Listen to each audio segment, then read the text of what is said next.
All right, everybody. I think it's time that we should get underway. Um, Thanks for joining us today for this webinar. My name's Sandy Walton-Ellery. I'm a senior analysis advisor with ACAPS, and we're really, really happy that so many people have shown interest in this really important topic today. I just want to get started by talking about the aims and objectives that we have today.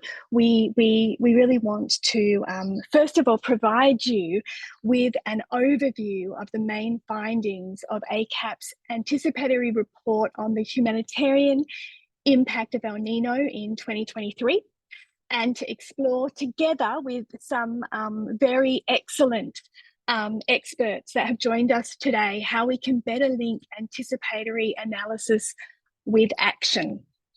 I'd like to please introduce you, before we go any further, to the panel that we have today. First of all, we have Brenda Lazarus, who's a food security and early warning economist with FAO's Sub-Regional Office for Eastern Africa. She's based in Nairobi, Kenya. Brenda advises on emergency needs assessments, early warning systems, and food security analysis to advance FAO's anticipatory action programs in the East Africa region.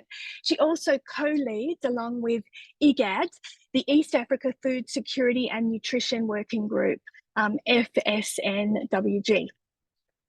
So welcome, Brenda. Thanks so much for joining us. Also today we have Chala Gadisa. Chala is a preparedness and disaster risk advisor with Trocare. He's based in Addis Ababa in Ethiopia. He has over 15 years experience on emergency food security and livelihoods, on community-led disaster risk management, humanitarian capacity building, preparedness, and community-based early warning. And we're really glad Chala can join us today. And finally, our third expert that's from outside of ACAPS is Jose Alvaro Silva. Alvaro is a consultant at the Regional Climate Prediction Services Division of the Climate Services Branch Services Department of the World Meteorological Organization. He works on flagship climate products such as the El Nino La Nina update and State of the Climate reports. He develops guidance for climate data science and management, climate analysis, and capacity development. Alvaro also provides expert assessment on weather and climate information, extreme events, climate variability and climate change, climate outlooks and impacts. He's Portuguese, and he's been the Portuguese national delegate to the International Panel on Climate Change, the IPCC, from 2016 to 2021. And the climatologist at the Portuguese Sea and Atmosphere Institute from 2001 to 2022. Now, in addition to those fantastic external experts that we also have Vanessa Cardamone, who's a climate change expert. Vanessa's been with ACAPS since the start of this year. She's also been a humanitarian for almost 20 years. And Vanessa's an economist by training, and she's worked extensively on climate analysis. And she was the lead on the ACAPS report that you're going to hear about in just a moment. And not to forget, my other colleague on the call is Laura Spray, who's going to be helping us facilitate the questions and the discussion that we'll have. Before we go any further, and before I let Vanessa take the floor and tell you a little bit about the ACAPS report, I just want to go through a few house rules. First of all, what we want is equal participation. All of your contributions are welcome, and we're not going to be attributing any views to any individuals after this conversation. So we're using the Chatham House rule. Please mute your microphone if you can. We're going to have a Q&A at the end of this webinar, and what we would really love you to do is pop your questions into the chat box. We're going to be monitoring those so that we can kind of see the common themes that come out and focus on those in the time we have available. We're recording this session, so just so that you're aware of that. And at the very end of the session, there will be a very short questions for you to answer, to give us a little bit of your feedback. So thank you very much. We really hope that you'll fill that out for us.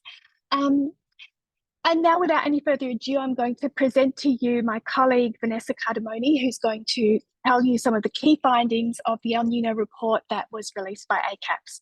Over to you, Vanessa. Thank you very much, Sandy. So we can go to the next slide. Thank you. So at ACAPS, we started working on this report in May this year, when models started being increasingly confident about an imminent onset of El Niño. The objective of this report was to inform strategic planning, anticipatory analysis, disaster preparedness by providing a global overview of the expected impacts of El Niño during the second half of this year. We can go to the next slide. So for our anticipatory analysis, we employed we did a review of historical data, considering the previous impacts of El Niño, being aware that each El Niño event is unique. So some of the effects that we observed in the past might not materialize during this current El Niño. We used seasonal forecasts for precipitation and temperature. We triangulated a number of different sources. And we took seasonal events and crop cycles into account, particularly for our analysis on the impact on food security. We also considered pre-existing crises and vulnerability factors, and we employed a number of ACAPS data sets, including the severity index, humanitarian access index, and the seasonal calendar, which is brand new. Can go next. So what is the situation today? And the El Niño event started in June, and it is expected to persist at least until the first quarter of next year. Models are showing an increasing probabilities for this El Niño to be a strong one. But a strong El Niño at the global level doesn't necessarily translate into severe impact at the global level, at least not everywhere. We also been observing since June alarming, record-breaking global temperatures on land and in the oceans, and we are concerned that these high temperatures might interact with the influence of El Niño, triggering potentially more unpredictable or a severe outcome. Since September, a positive phase of the Indian Ocean dipole has also been declared, and we know that typically the Indian Ocean dipole can strengthen the influence of El Niño, particularly in some regions of the world. It can bring additionally more wet conditions to West Africa, which we expect already to experience wet conditions towards the end of the year under the influence of El Niño. And in Southeast Asia, the Indian Ocean dipole can aggravate dry conditions triggered by El Niño. So we can go next.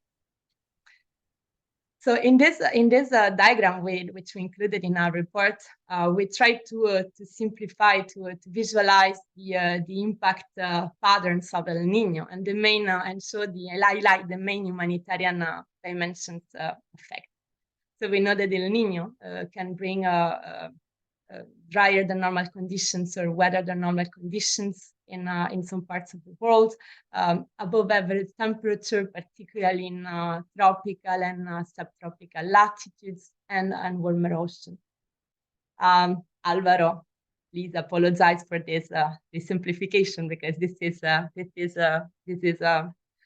probably the scheme is much more complex. But we needed to visualize and to find the main impact pattern. So as a result of these conditions associated with El Niño, we can expect an increase in frequency or intensity of some natural hazards, such as wildfires, droughts, heat waves, an increased incidence in crop pests and diseases, infectious disease outbreaks, floods, and maritime heat waves. So these events, these hazards are going to have an impact on ecosystems as well as on human health and well-being. The main impact dimensions that we explore in our report are related to health, food security, and nutrition, and displacement and population movement. Being aware that the sector has to be ready to address other impact dimensions that will go beyond these three, such as protection, other dimensions of WASH, for example, hygiene and sanitation, education. So the impact might be particularly severe.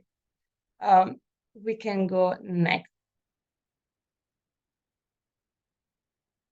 So this map presents the main anticipated El Niño related hazards between July and December, based on information that we have available at the time of writing. We included the last update around mid-July. In red, you can see the countries that we highlighted as countries of high concern in our report, either because we expected the El Niño-related hazards to be particularly severe, or because we expected these hazards to combine with ongoing crisis or pre-existing vulnerability factors. In orange, we highlight the countries to monitor, because countries where we can expect some degree of impact. So the main regions highlighted in our reports are Central America and Northern South America for dry conditions and above average temperature. We highlighted Honduras and Guatemala as countries of high concern because of the potential impact on food production and food security in the agricultural, the dry corridor. In our report, we haven't included Ecuador with information and with the seasonal forecast that we have today. Ecuador is going to be sort of the exception in the region, experiencing wet conditions and risk of flooding in the next few months. Then we have the other region, the other focus region of our report is Eastern Africa. So in Eastern Africa, we identified Sudan, Ethiopia, and Somalia as countries of concern. This is because of the ongoing crisis, but also because very high confidence that there will be particularly in Somalia and eastern parts of Ethiopia, excess rainfall towards the end of the year with the risk of flooding. So in the region, the wet conditions triggered by El Niño, brought by El Niño towards the end of the year might be partially beneficial to agriculture, but we might expect flooding. We know that, for example, Brenda is working on it. In Southern Africa, when we wrote our report, we had some indication that there might be dry conditions towards the end of the year, and historically, Southern Africa can be affected by drought during El Niño.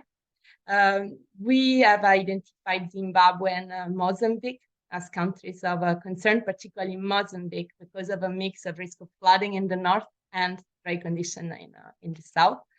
Now we know that other countries might be affected, such as Zambia, for example. And now we have models and seasonal forecasts are showing us that these dry conditions are going to be there, are likely to be there, and might persist early next year.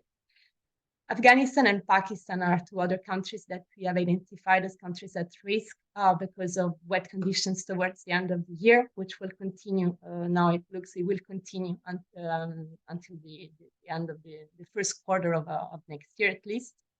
And Pakistan has been presented as country of high concern because the country is still recovering from last year's flooding. For South Asia, Southeast Asia, and the Pacific, we anticipate some humanitarian impacts being triggered by mostly dry conditions, with except for Sri Lanka, which might experience wet conditions and a risk of flooding. In the region, we have highlighted Papua New Guinea as a country of high concern because of the dependency on rain-fed subsistence agriculture, and also because the country's been experiencing dry conditions since April, so before the El Nino onset. I will end up here. There is much more in the report. I hope that the report was informative, and please send us your comments or questions. This will inform our future climate analysis. Over to you, Sandy. Thanks so much, Vanessa. Yes, everybody, please do have a look at the report if you haven't already had a chance to read it before this. So there's two kind of big themes to the questions that we are going to dig into today. And I just want to tell you what those big themes are before we actually invite Brenda, Alvaro, and Chala to answer some specific questions that we've already thought through. What we're really interested in is how can the sector better enhance its preparedness for ENSO-related events? And how can we better link anticipatory analysis with action? So exploring data analysis, data needs, data gaps, and the opportunities and challenges that we face, and also what some of the potential solutions to improving these things are going to be the key themes of what we want to look at. I'm going to invite my colleague Laura to start us off with some of the questions that we want to ask these panelists. Thanks, Laura. Perfect. Thank you, Sandy. Next slide, please. Perfect.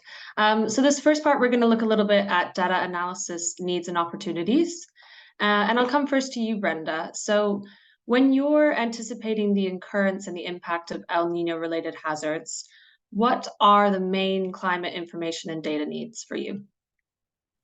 Yeah, sure. Great question. So first of all, maybe I can just quickly highlight that most of the kind of work I do is really taking climate and early warning information, helping to translate and communicate that information to humanitarian programming staff, both within FAO, but also with other agencies, so then they can develop preparedness, anticipatory, and response programs.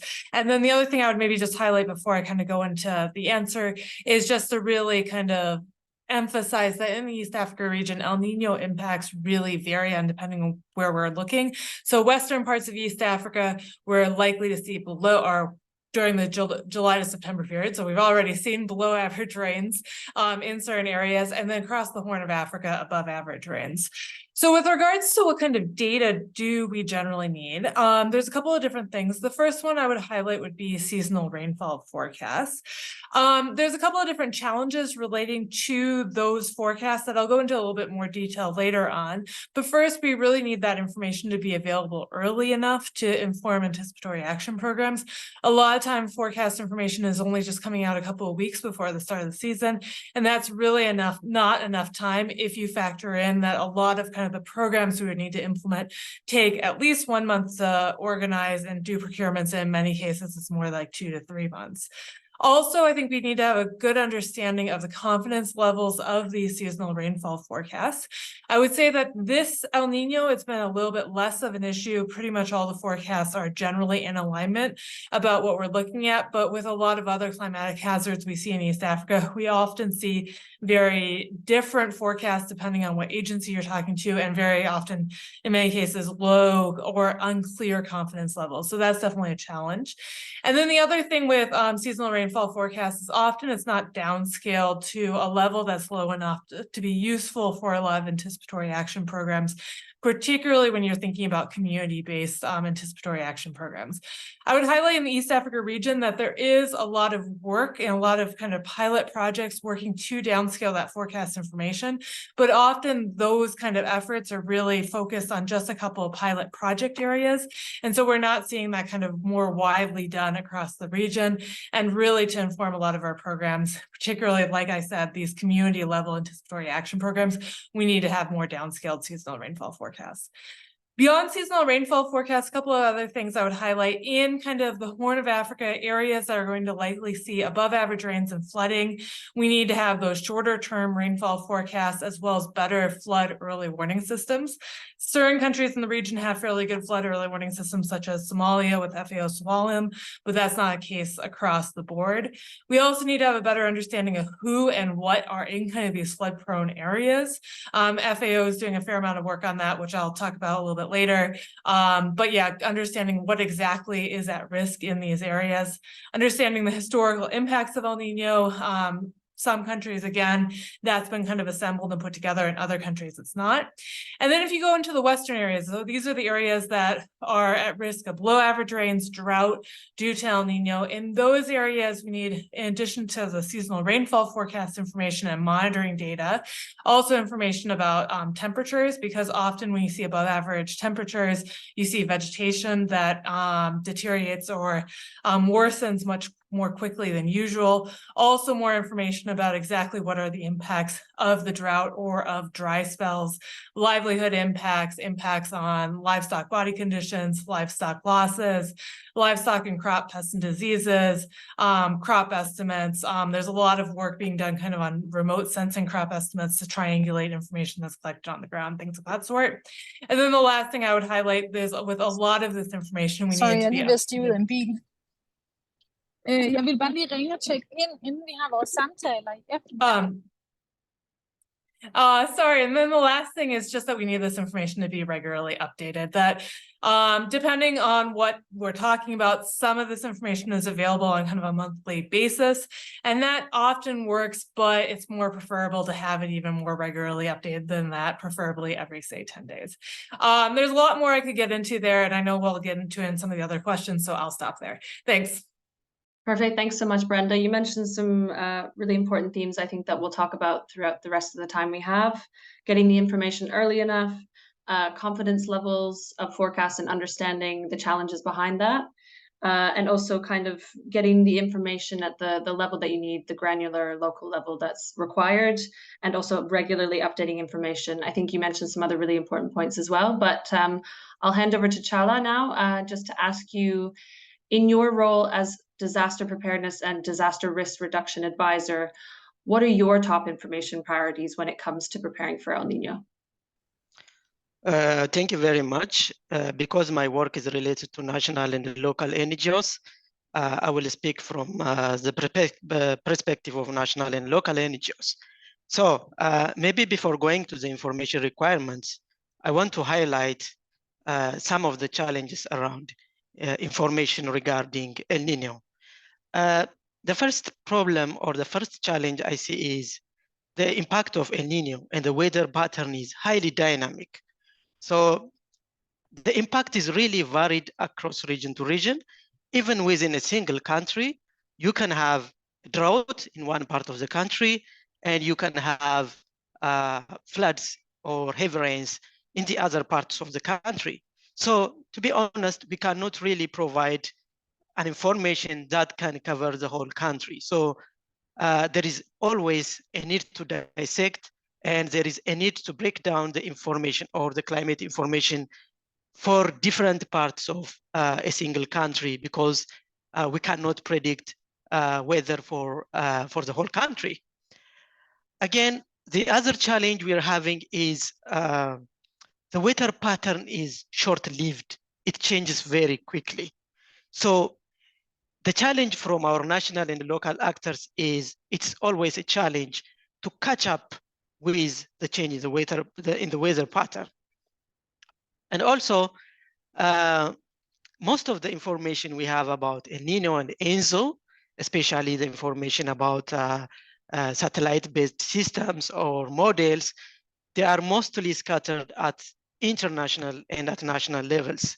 So as you go down to subnational and local levels, the information about ENSO becomes very narrow, small, and small.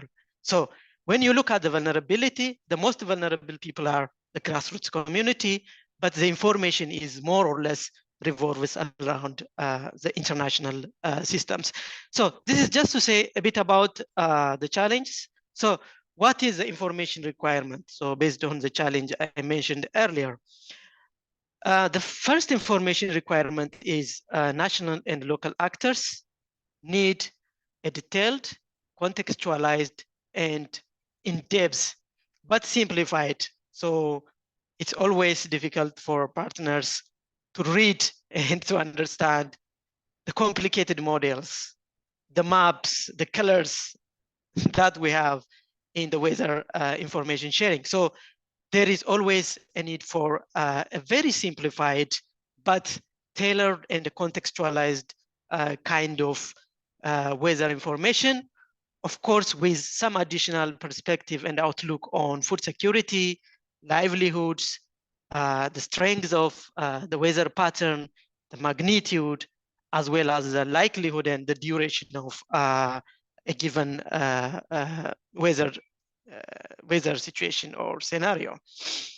And also, as I mentioned earlier, we need increased frequency of information sharing, both at regional, national, and sub-national level. So basically, this is the information requirement from the national actors' perspective. Thank you very much. Thank you, Chala. So I think you mentioned a few challenges around kind of the information. Well, for one, that El Nino impacts are varied very much between different regions and countries, subnational level, that it's difficult to kind of stay on top of the different changes happening in the weather patterns. And then in terms of information needs, I think you mentioned kind of simplified but tailored information that's specific to the context that you're looking at or working in.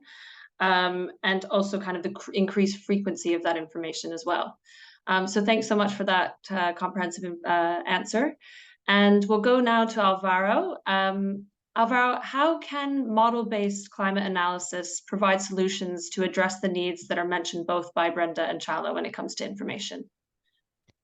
Thank you, Lara. Thank you all. So before introducing this topic regarding model-based forecasts, I would like perhaps to provide some context regarding an important topic, which is the climate timescales. And this is something that we need to take into consideration if we want to provide the full scope of climate information that might be useful to anticipate the occurrence of impacts of El Nino. And yeah, we need to consider different levels of information regarding the ENSO, the El Nino Southern Oscillation conditions and impacts.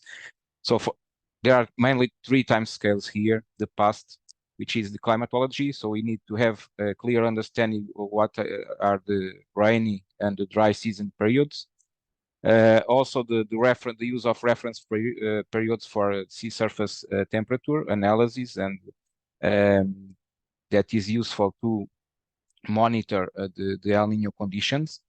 And of course, then one thing that is also related with this past timescale, this climatological timescale, are the teleconnection maps, the rainfall and temperature shift patterns that might give us an overview what might be the expected impacts, but not, of course, guaranteed impacts. And then at the present time scale, we need to continuous monitoring the conditions, of course, and we do this with several observing systems and platforms, both in situ and remotely, and also using climate reanalysis models. And then the future timescale, that is perhaps the most used and known because of the model's forecast. But here in the future timescale, we also need to consider different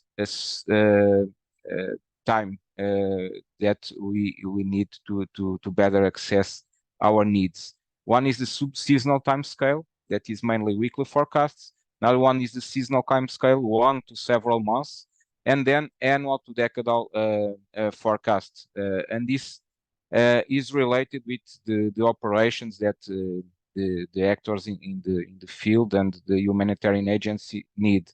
So we need to clearly have this in mind. So we have different time scales, and what is available for these different time scales is not it's varied in terms of frequency, in terms of spatial resolution, in terms of skill. All these time scales are covered by the operational infrastructure within WMO, and for example, for the seasonal forecast, it is important to note that the global models require substantial computing resources. So most of them are available once a month. Currently, the WMO Lead Center for Multimodal Ensemble Forecast has a contribution from 15 centers from all over the world that provide information, and then the Lead Center builds the ensemble forecast and the Tercaz map. These are well-known products that are used by several users, and this information is updated around mid of each month. So by 15 of each month, the ensemble is fully populated. This is only for seasonal forecast. Then we have other time scales such as subseasonal and annual to decadal time scales. What is important also to note that these products are using dynamical prediction models, and these dynamical prediction models have some advantages, including their ability to represent the entire climate system and the interconnections between the different components. And also an important thing is that they have the ability to handle unprecedented forecast situations because they incorporate non-linearities in responses to external forcing. So there are several non-linear responses that needs to be properly modeled and included in the outputs. And these methods are now the preferred approach for subseasonal to decadal prediction. As I mentioned, a useful product are the Tercaz map, but this needs, of course, to be combined with the antecedent conditions and the model skill. This is another important topic to have in mind, is that when we see a map with the forecast, the skill is not the same everywhere. And this is varying from region to region, from season to season, from month to month. In any case, usually in the tropics, we have enhanced skill, and even when we have El Nino conditions, the model's predictability is somehow enhanced because this mode of climate variability strongly influences the patterns, the weather patterns in the various regions of the world. And then, of course, another important thing is that this needs to the development of these models and what are the user needs and gaps need to be constantly evaluated. So last year we had the third operating climate prediction workshop in Lisbon, where all these topics were discussed and addressed by operational and research communities of all the world. So it's important to also note this, and perhaps trying to respond to some specific questions from Brenda. So regarding the need of early forecasts. So as I mentioned, we are now releasing this on the Lead Center the 15 of each month, and this is updated monthly. In terms of downscaling, yeah, it's an important topic because this updates from global models provide us regional or big regional patterns in terms of rainfall and temperature anomalies, but then we need to have more detailed information at a local level. And here the regional climate centers play an important role because some of them already do objective objective forecast downscaling, and this also improves the quality of the forecast, the skill of the forecast, the accuracy of the forecast, but also the spatial resolution of the forecast. So I think this is something that is important to mention. And then, of course, it's important to better understand what are the sectoral needs in terms of information, and perhaps sometimes the information that is already available can be used to respond to some of their needs, but we still don't have sometimes the opportunity to fully address the needs, because we need to better communicate and better understand how to use this model forecast. So I now will stop here because we have session need to continue, but I will try to respond to some more questions in next topics. Thank you. Perfect. Thanks so much, Alvaro. You really covered quite a lot of interesting opportunities, challenges, solutions that I think we can probably pick up a little bit more as we go along. But just in the interest of time, I'll hand back over to my colleague, Sandy. Thank you all. Thank you, Laura. Thank you, everyone, for those very comprehensive answers. Now, we divided this kind of discussion into 3 sections, and the first part that we just covered was data and analysis needs and opportunities. But with the second part, we wanted to look at gaps and challenges. But what I can really see is that it's really difficult to entirely disentangle the gaps and challenges from the data and analysis needs and opportunities, because a lot of the challenges have been really touched on already. I'm going to change the framing of these questions ever so slightly, because the final section that we want to get to is the potential solutions for improvement. And I think that's the one that everybody's most interested in. So I'm going to just very quickly ask you one by one, and I'll start with you, Chala.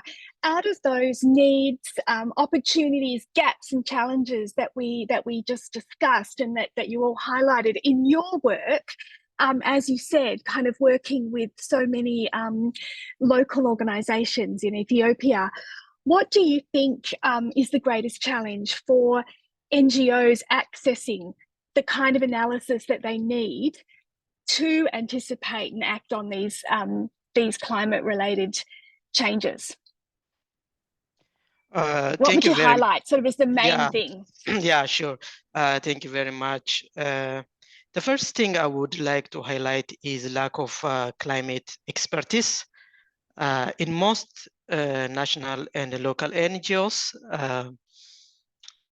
climate is usually projectized. You know, it is done in terms of or in the form of a project rather than being integrated into their day-to-day activities. So people are normally afraid to dig into the subject of climate. So climate expertise is really one of the biggest challenge that I would like to mention. The other problem or challenge is not understanding or not having information about the available platforms or sources of information for climate and weather. So in most cases, people don't know really where to go to find this information. This is also another problem. Lack of technologies and the phone penetration. Like in some countries, we have a better access to mobile phones and the network so that people can easily get access to climate information. But in countries like Ethiopia, for example, or in Somalia, where we have so many illiterate people, it's really difficult to introduce this kind of technologies for climate purpose. Also, there is a trust issue on the community side. People normally prefer to accept or to trust their own indigenous forecast systems rather than relying on the modern technology-based weather forecast system. So this is also bringing another challenge for organizations to actually combine or blend the indigenous and the modern weather forecast or early warning information. The other challenge that I would mention is usually in most organizations, emergency response is prioritized rather than working on preparedness and climate change. So there is a vicious cycle of being occupied in emergency or humanitarian response. And there is little time or attention or expertise or resource to look at the weather pattern, the outlook, and this kind of information. Finally, communication language, the dissemination mechanisms, and also cultural issues bring another challenge, both to access as well as to disseminate information about weather. Thank you very much. Thanks, Chala. And it's the same old story, really, isn't it? That response always trumps preparedness. And in so many facets of our humanitarian work, we see that.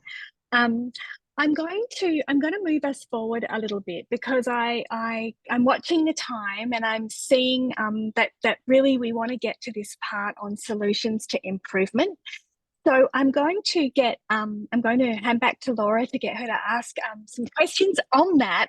And I would ask Brenda and Alvaro, if you can incorporate any of the challenges that we may not have covered into your answers on how we can best look at some of the solutions for improvement. So over to you again, Laura. I will ask this one, Sandy.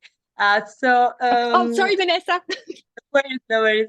And we can go to the next slide, please, Danielle. Thank you. So we had in mind a question for both of you. We understand, Alvaro, that as humanitarians, we need to take into account what are the limitations and what are the timescales in climate analysis. Which means that somehow we need to deal with uncertainty, and we need to deal with the fact that often we ask for questions, and we can't expect yes or no answers or black and white answers, and sometimes might be gray. And I would like to ask you, but to both of you, Alvaro and Brenda, how can we bridge the gap between the scientific community and the humanitarian sector? How can we ensure better mutual understanding? Is there something that we can do from one side to build a climate analysis or basic proficiency in the humanitarian sector, but on the other side, ensuring that the scientific sectors is able to respond at least to some of the needs of the humanitarian one?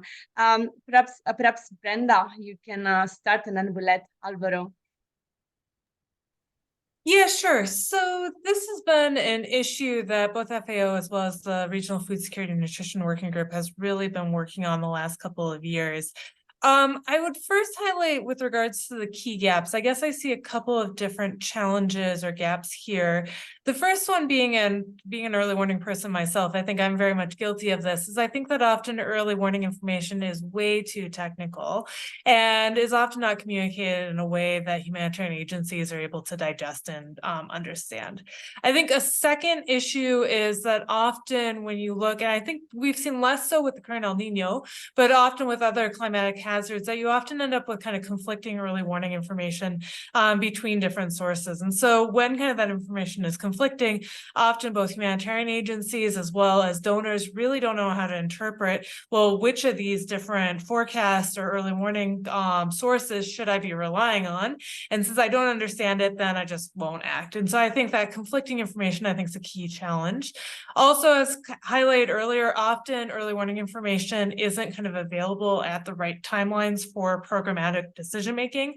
And so I think we really need to be bringing in those programming staff into some of the conversations conversations with early warning specialists. So early warning specialists really understand what are the needs of the programming staff and how can we adjust these early warning systems to something that really addresses those needs.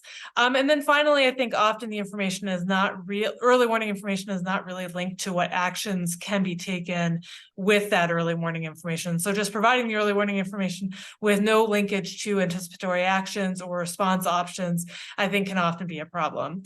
I would highlight that within the East Africa region, so the Regional Food Security and Nutrition Working Group has been doing a couple of different things to try to address these challenges. The first one, and this is more related to the drought, but the recent drought across the Horn of Africa, but I think we're hoping to continue this with kind of future climatic hazards, including the current El Nino, is we've been organizing discussions over the last couple of years between meteorological agencies, both at the global and the regional level, with regional humanitarian actors to really go through what the forecasts are showing, discuss if there's conflicting forecasts between agencies, and then together develop kind of key messages on the forecast that humanitarian actors can use moving forward. I would highlight that this has been extremely successful in the East Africa region. The first time we organized it, I think we probably had about 15 people on the call. More recently, we've had over 50 people on the call often. A lot of interest in these discussions, as well as the products that have come out have been quite helpful for humanitarian decision-making. We've also been doing a lot of work with Met agencies, particularly at the regional level, to really kind of simplify down extremely technical information to something that a non-technical audience can understand. And so, for example, both with the recent drought as well as El Nino, FSNWG has been doing briefings to humanitarian actors and donors at the regional level, as well as a variety of special reports that are really taking this complex technical information and trying to present it in a manner that humanitarian actors can understand.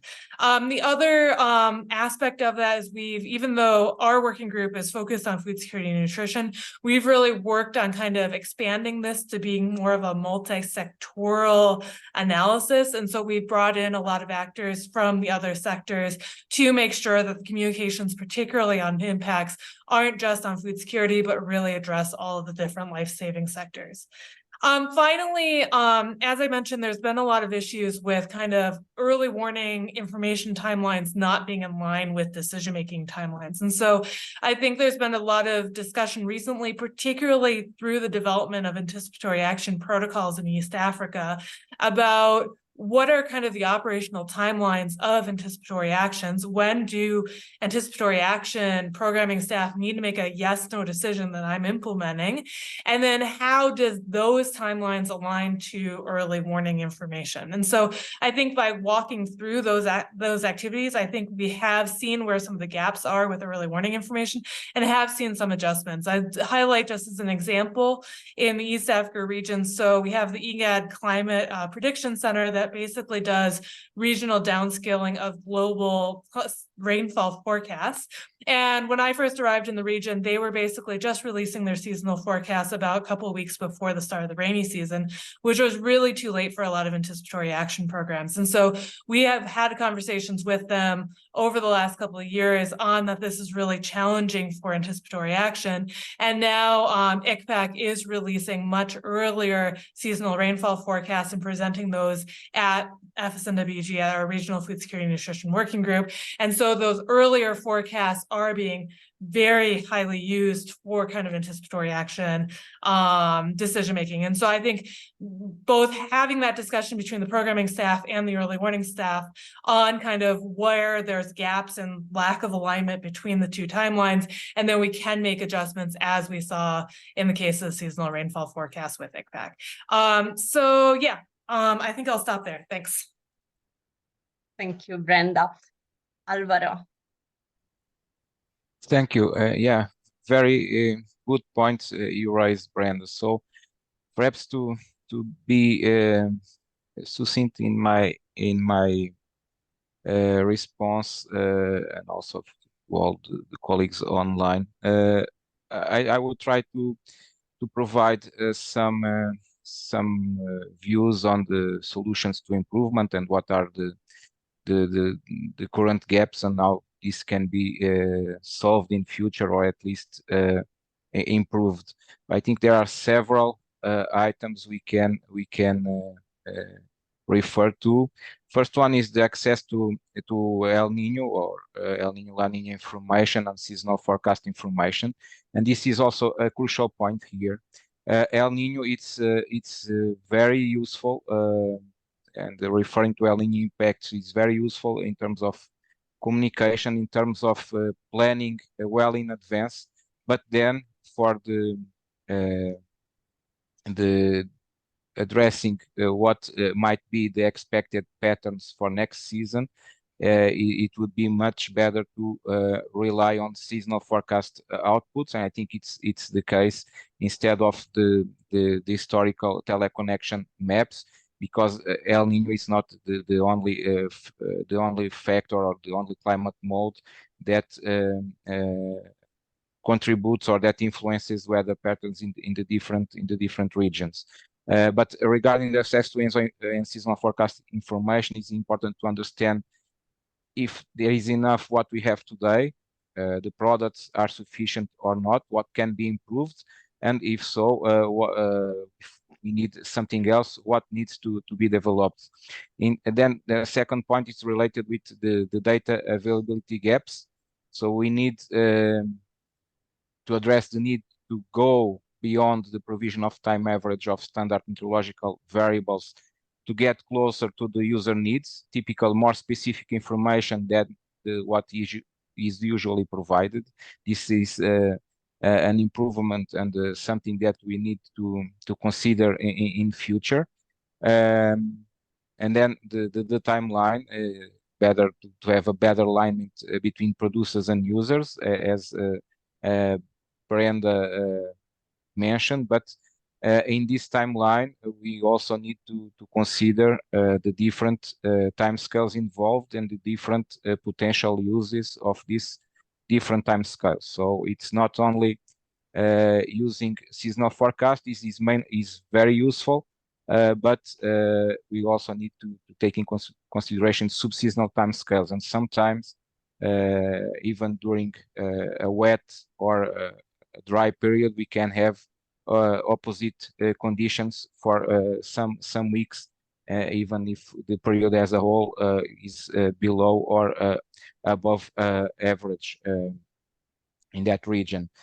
And then what is also relevant to understand is that with probabilistic forecasts, with dynamic forecast models, and having an ensemble means that we can estimate the uncertainty. And we need, this is a very useful and a main advantage of these models, but it needs to be better communicated and better used. And it's important to note that not always we can say what is the output for a region, and we need to clearly know that sometimes a clear response does not exist, is not possible. So we need to deal better with uncertainty and see what is the improvement in the communication that we need to carry on.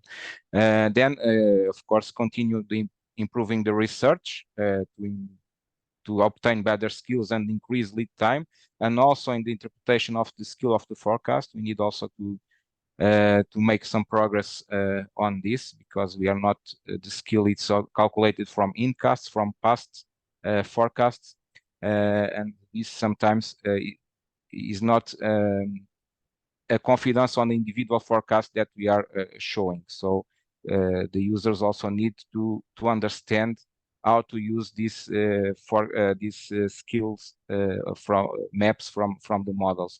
And of course, one important topic is the communication and language, improving the linkages between the two communities. So having someone that can make this bridge would be very important, translating the user needs to the producers and the scientific outputs to the users. So dialogue, a continuous dialogue involving all the actors is something that needs to happen. Yeah, and what I could also say is that, and as I mentioned at the beginning, we need to adjust and to understand what are the user needs and requests for the different timescales and for the different applications. And this sometimes is not well understood, and we might not extract all the potential from the actual products and use them properly. So this is something that also needs some more interaction and dialogue with all the actors in the in this topic. And I think it's all. Thank you. Thank you very much, Alvaro. We are getting very close to the end of the session, but I would really like to ask Chala the last question. Perhaps if you can just highlight in a couple of minutes max, what are the main solutions that you identified when it comes to making climate analysis more accessible and actionable for local actors? What would be the top? Thank you. Yeah, thank you, Vanessa. Yeah, I'm conscious of time, so yeah, I'll go very quick. I think we need to maintain a proper balance of the content of the climate information with the simplification. So we need to simplify, of course, but then within the simplification, what sort of information or to what extent we have to fulfill the minimum content of the climate information should be prioritized. And also, I think we need to promote for a layered approach involving national, subnational, and local actors, so that the climate information will have a very good level of penetration up from the global level down to the community level. So I think we need to think of a layered approach. I know there are so many initiatives being undertaken. It's just to emphasize on the importance. And finally, not undermining the traditional forecast systems, maybe building on their strengths, because I have seen it. It has been a challenge to disseminate climate information to communities in areas where the traditional system is highly dominant. Thank you very much. Thank you so much, Ala. We are at the end of the session, but we have seen that there are a couple of questions in the chat. Perhaps we can take a couple of extra minutes to answer quickly these questions. Send you over to you. Yeah, thanks, Vanessa. I know that some of you might have to leave, but if you can stay for a couple more minutes, we'll just ask these questions. There's two particularly interesting questions that came in the chat, and the first one, I'm going to ask the first one to Vanessa, and any of the other panelists may like to chip in afterwards. But Vanessa, do recent forecasts that have come out since you wrote the ACAPS report suggest any changes from what the analysis predicted there? Yes, there were a few changes, and that's the issue with seasonal forecast, and also developing these types of anticipatory analysis based on seasonal forecast is the lifespan of the analysis, which can be relatively short. Overall, the more recent seasonal forecast confirmed what we've seen in July, with a few exceptions for South Asia, Bangladesh, and Myanmar, India. The forecast was mixed, so we anticipated dry conditions, and that was not necessarily hasn't necessarily materialized. And then it is more related to additional countries and regions that have been affected by the hazards that we expected. So more countries in Southern Africa, for example, additional countries in Eastern and Central Africa that might be also concerned by either dry conditions or wet conditions. Brenda, I see that your hand is raised. Yeah, sure. I just want to maybe add in on the East Africa region. So we haven't seen for the October-December season. I think the forecasts are still very much in line with what we were expecting earlier. But I would highlight, so the western parts of the region. So this would be areas like Sudan as well as northern and western Ethiopia. These are areas that would historically, if you look at El Nino events, be associated with below average rains. And if, for example, you looked at the very severe droughts and famines in Ethiopia, many of those were actually El Nino linked. And interestingly, we actually have not seen across that entire area below average rains to the severity that was, I think, maybe forecasted before. And so Sudan, for example, we were anticipating below average rains. We really have seen kind of average to above average rains across Sudan, but with kind of some dry spells and erratic rainfall patterns in Sudan that still will likely affect agricultural production. Also, I mean, Sudan has all the various challenges with the recent conflict as well that's going to likely affect agricultural production. Also on the Ethiopia side, forecasts were indicating below average rains. What we've actually seen is a very kind of mixed situation across parts of Ethiopia. We have seen below average rains, but then across some of the key meher producing areas that are really key for Ethiopian production, we actually saw kind of averaged above average. And so I would say for the western areas where historically we've seen below average rains associated with El Niños, we've seen much more of a mixed bag this season. And I think that was just partially that took some time for the atmosphere to react to the El Nino that was forming in the Pacific Ocean. Thanks.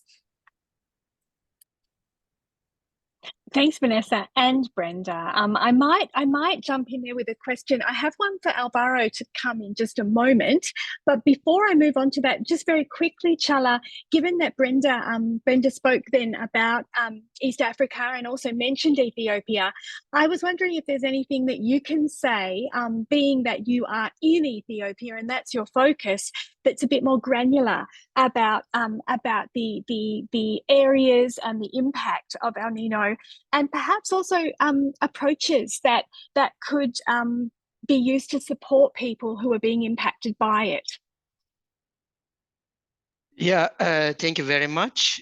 Currently, the most affected part of Ethiopia with El Nino or with the impact of El Nino is the southern pastoralist areas and the southeastern pastoralist areas of Ethiopia, where they are actually receiving above average rainfall. And again, the central and the western part of Ethiopia are getting beyond average or above average rainfall, which is actually causing a lot of flooding in the southern downstream parts of the country. Up in the north, especially around Gondar and Tigray, we are experiencing severe drought.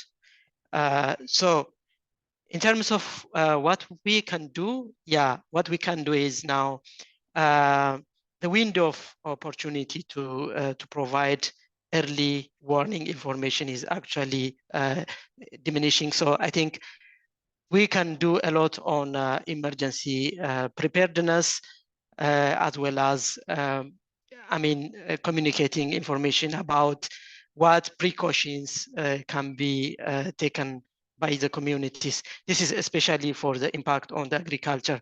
But the flooding, I think this is the right time to communicate information about the possible impact of drought, as well as the likelihoods and the magnitudes. Thank you. Thank you, Chala, very much. Now, Alvaro, if I can pressure you for one last question. I think this is the last question. And others, Brenda, this may be something you want to comment on as well. But we've got a question that was put into the chat. Do you see places with significant difference of historic ENSO patterns as to what has been forecast for this ENSO event? So is it different, I guess the question's trying to get at, in different locations? Is it different from the way it's been experienced before?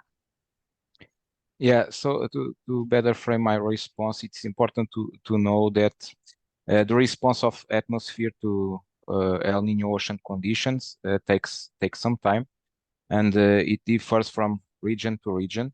In fact, we already see some canonical impacts of El Nino, some typical impacts of El Nino, for instance, in northern South America. This is very well related with what is expected in terms of El Nino, but in some other regions, we did not yet saw this evident influence of El Nino, because, as I mentioned, El Nino is not the only factor driving the changes in weather patterns in different regions. It's an important one, but it's not the only one. And each El Nino event is unique in terms of impacts. But yeah, for instance, in West Africa, we during El Nino expect below average rainfall, and what happens is that in some parts we saw above average rainfall due to a very active West Africa monsoon.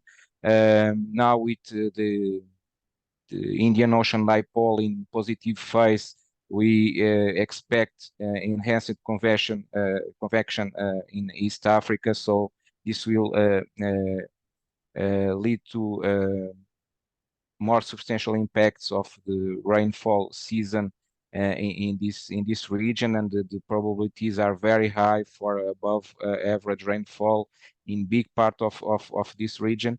Yeah, but for instance, in the maritime continent, there was I would say not quick response to the changes in the ocean conditions related to El Nino, and we see some parts with well above rainfall, when usually with El Nino we expect below average rainfall in most of maritime continent, Indonesia, Papua, and so on.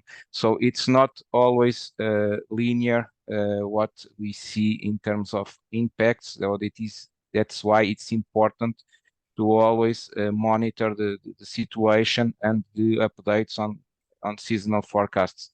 That's my main message. Thank you. You are muted. Thank you. Thanks, Alvaro. Brenda, did you want to add anything to that? No, I don't think I have anything major to add. Fully agree with what was just said. And from our perspective, I think it would be the contributions of the positive Indian Ocean dipole, kind of strengthening impacts of the El Nino, as well as kind of the differences compared to what we've historically seen in Ethiopia and Sudan. So nothing to add beyond that. Thanks. Well, on that note, we've kept you for over 10 minutes more, and so many of you have stayed, which I think really shows the appetite for these kinds of conversations, which is something that we're definitely taking on board. When you leave us, you will get a very small questionnaire, which we would appreciate you answering just to help us further. I really, really want to thank Charla, Brenda, and Alvaro for being with us and sharing your expertise, and also for your ongoing collaboration. And we look forward to collaborating with you more. Thanks, Vanessa, for that excellent report and for sharing it. And thanks everybody for being with us today. And please do look out for all of ACAP's products that may interest you. And we'll definitely be trying to focus more on aspects of the climate that impact humanitarian needs, and how we as a sector can do a better job of understanding them, sharing them, and addressing them in future. So thank you very much, everybody. From ACAPS, it's a big goodbye, and enjoy the rest of your day wherever you are. Thank you so much. Thank you. Have a nice Thank you very day. much. Have a nice day. Thanks. Bye, everyone. Thank you very much. Bye-bye.